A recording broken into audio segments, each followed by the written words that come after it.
Assalamualaikum warahmatullahi wabarakatuh.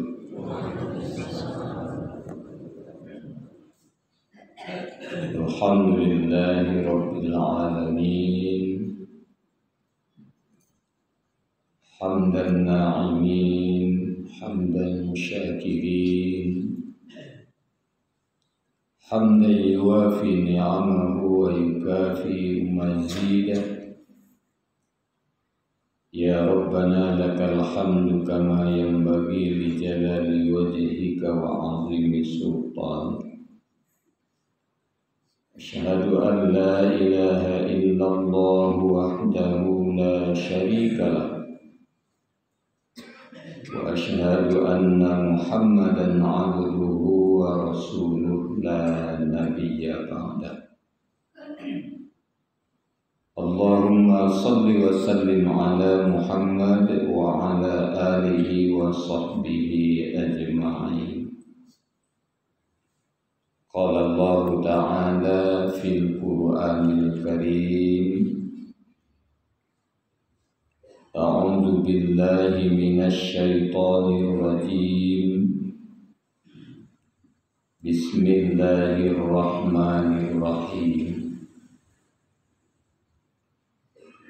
Alladzina amanu wa hajaru wa jahadu fi sabilillahi bi amwalihim wa anfusihim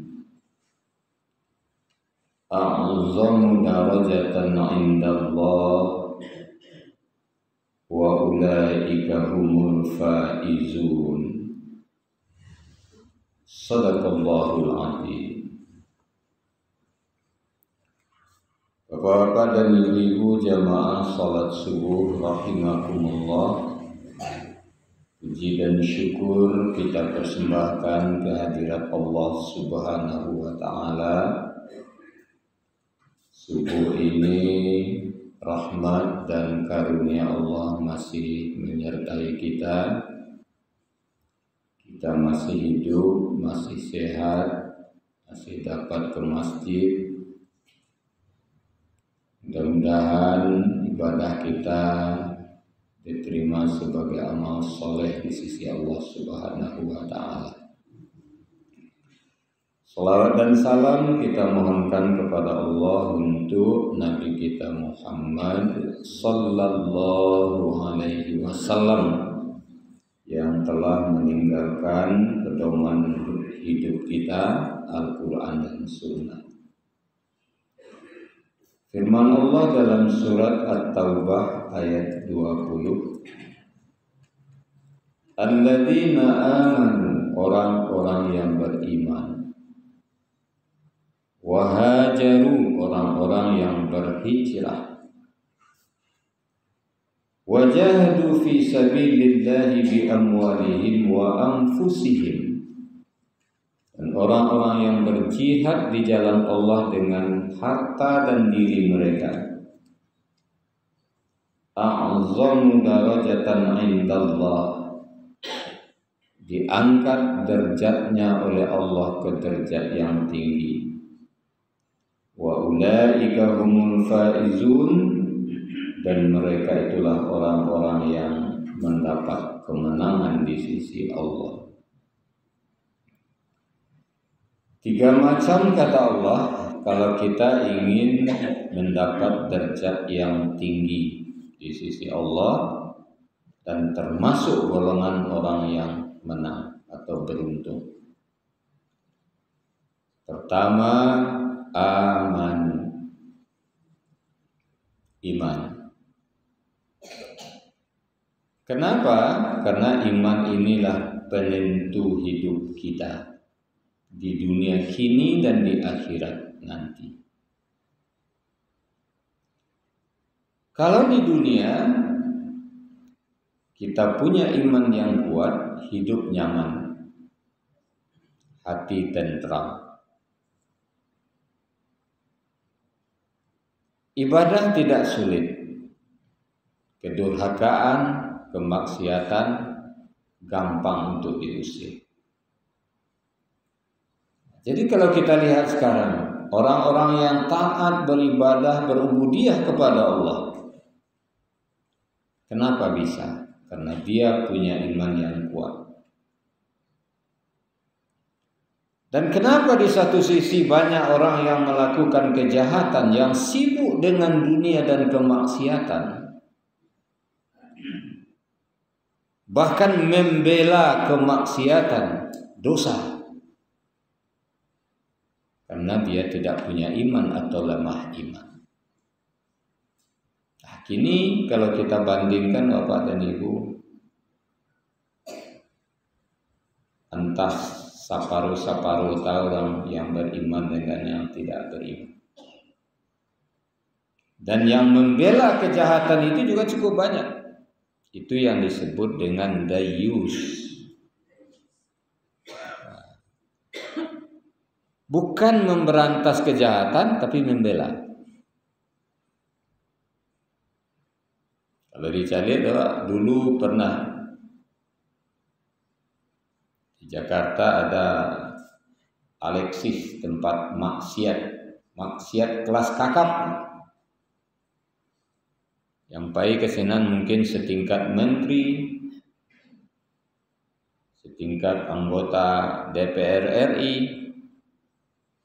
wanita-wanita yang melayani, yang cantik-cantik, yang dijual mahal, yang mungkin puluhan juta tarifnya.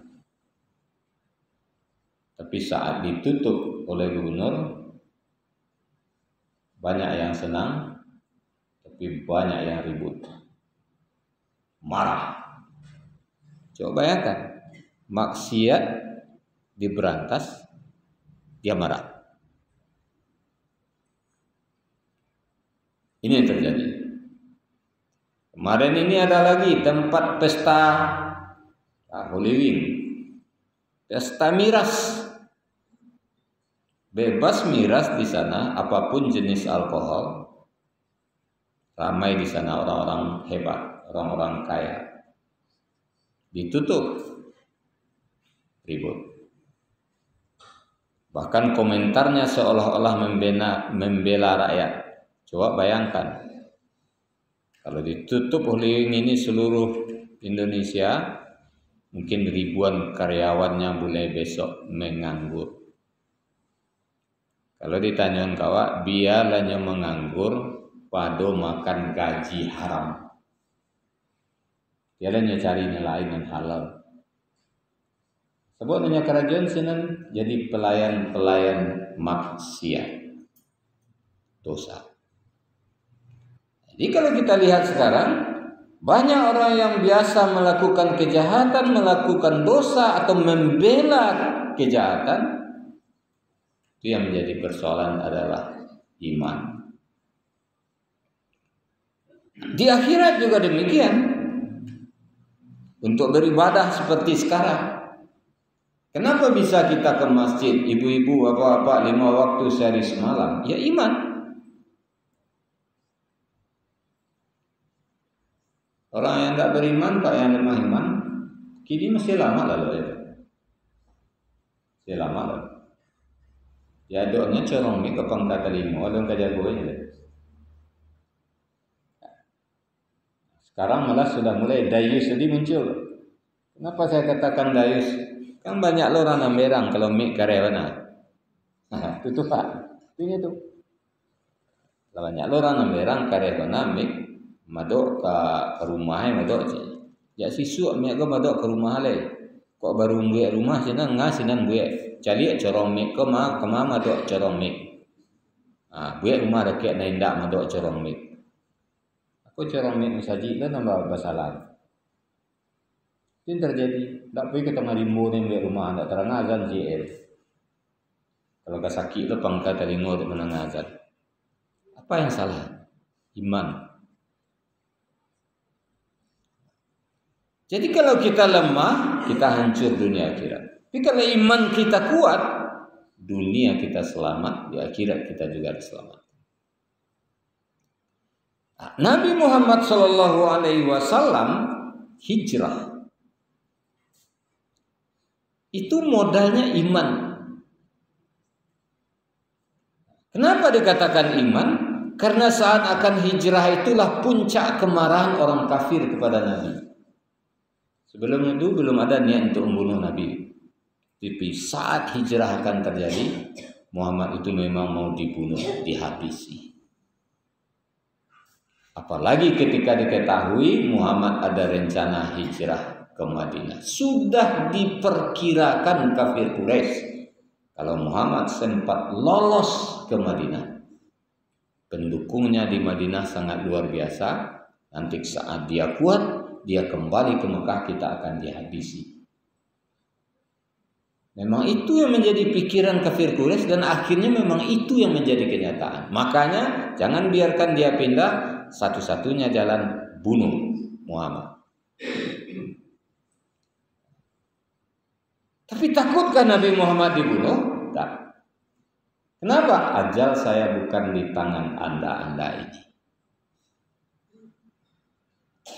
Sama dengan Nabi Ibrahim atau Rasul-Rasul lain. Nabi Ibrahim, kalian bakar silakan. Kalau Allah sudah mengatakan saya mati, tidak kalian bakar pun mati. Tapi kalau Allah katakan saya belum akan mati, kalian potong leher ini, tanpa kepala saya akan masih hidup. Nabi Yusuf, apa kata Nabi Yusuf? Saya lebih senang di penjara ketimbang mengikuti dosa kezaliman. Betapa banyak para rasul seperti itu. Nabi Musa alaihissalam dipelihara oleh raja, tapi semenjak raja mengakui dirinya sebagai Tuhan, terima kasih atas selama ini Anda memelihara saya. Tapi semenjak Anda mengakui diri Anda Tuhan, saya keluar dari istana, pada suatu saat saya kembali, Anda akan saya habisi. Kata Musa kepada Firaun. Kenapa begitu? Dia sudah punya keyakinan yang luar biasa, yang tak takut dengan apa-apa saja kecuali dengan Allah. Jadi orang beriman itu Bapak dan Ibu, walam yakhsha illallah. Tak ada yang ditakutin kecuali Allah. Itulah modal. Kemudian hijrah Nabi. Kita pun juga disuruh untuk hijrah. Ini kan dikatakan bukan untuk Nabi saja, orang yang beriman, orang yang berhijrah. Jadi kalau kita ingin mendapat derajat yang tinggi di sisi Allah, termasuk orang yang menang, kita harus hijrah. Yang kita hijrahkan apa? Bukan harus pindah tempat tinggal. Kok pindah lah apa-apa, ibu-ibu rami-rami sumpah rumio kok jalannya saja apa. Tak pada dulu dicari tempat tinggal baru tu.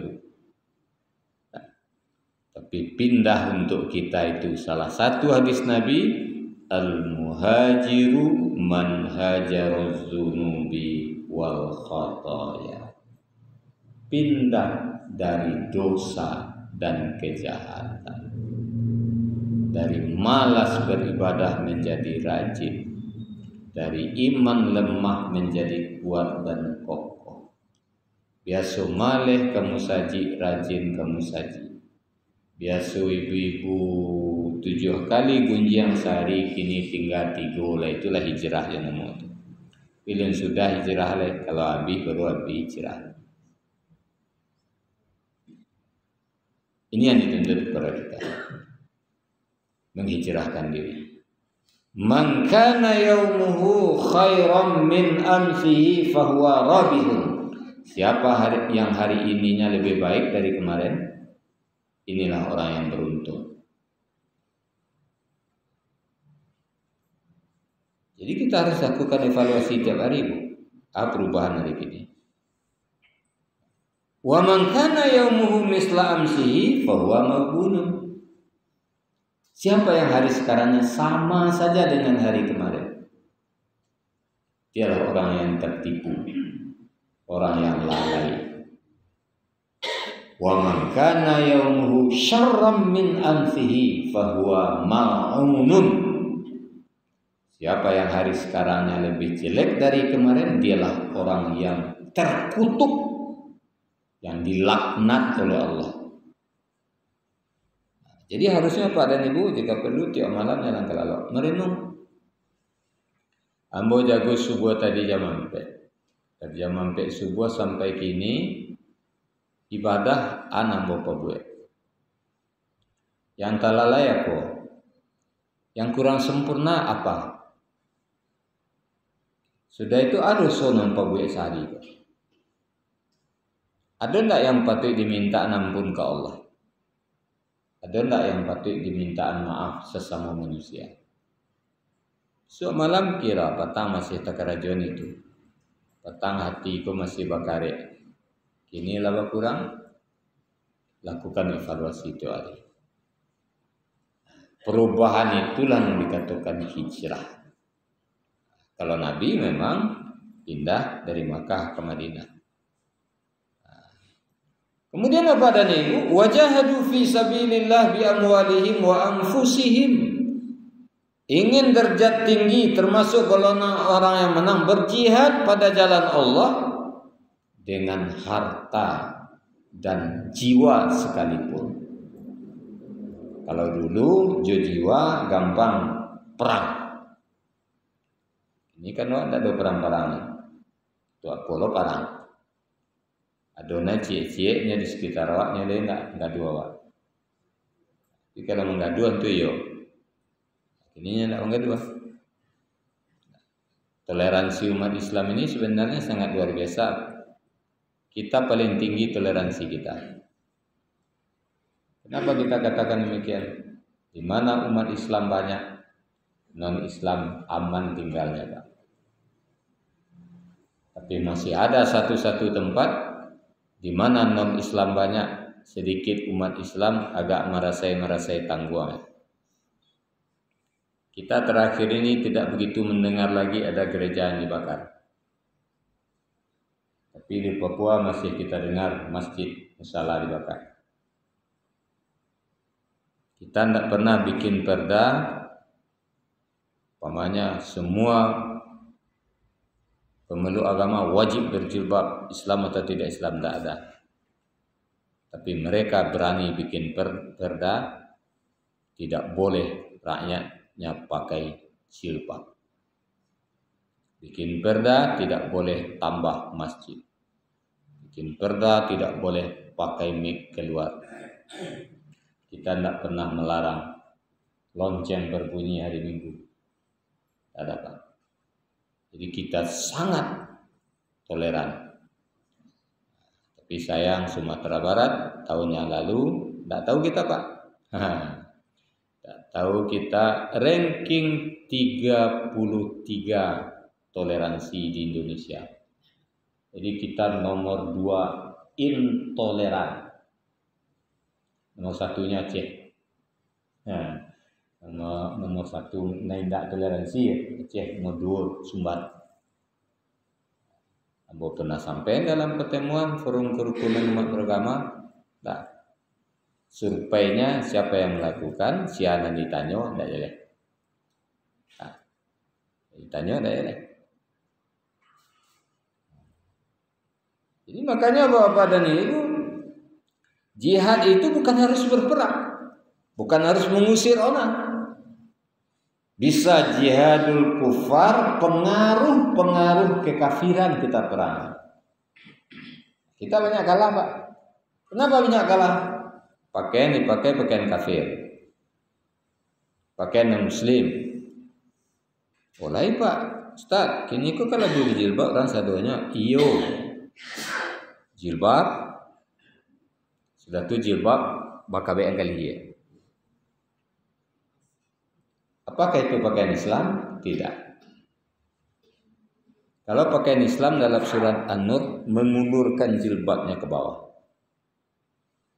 tidak bakal yang kali dia. Apa tujuannya? Ibu-ibu walau berpakaian bana, ini agama. Berpakaian bana akan nampak membangkang di situ. Tapi kalau diulurkan jilbab akan berkurang kelihatan. Aku ndak situ. Baju sampi, dan tanggalo buah baju cek, baju dinas boh. Aku kabeh lagi. Baju sampi. Sudah itu Sarawak, sampai ketat. Itu sama aja enggak. Itu yang dikatakan oleh Nabi, berpakaian tapi telanjang.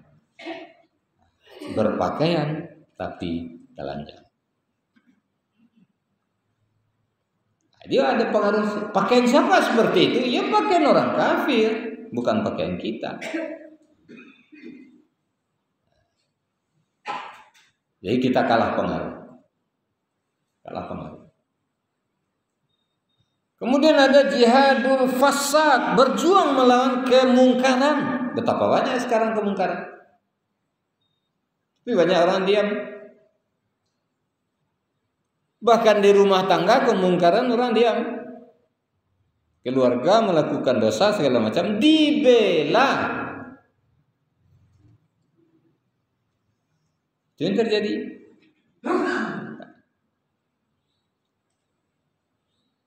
Sampai-sampai kok aku ada proses hukum salah benar pinyo keluarga awak. Mati-matian bela. Itu bisa keton 75% usia seperti itu, Pak. Salah, Pak, supaya bisa tidak salah. Padahal keadilan bukan begitu. Ya. Bos ke sekolah dulu nyanyi. Nyanyi yang diajarkan. Adikku melanggar hukum, aku yang menjadi saksi, bapak penuntut umum, paman penuntut umum, bapak yang mengadili. Walaupun ibu gigih membela, yang salah diputus salah, itu laku. Kini le bisa terkait salah diputus salah, dan tentu 50% persentase lo tahu Pak yang salah dikerjain salah.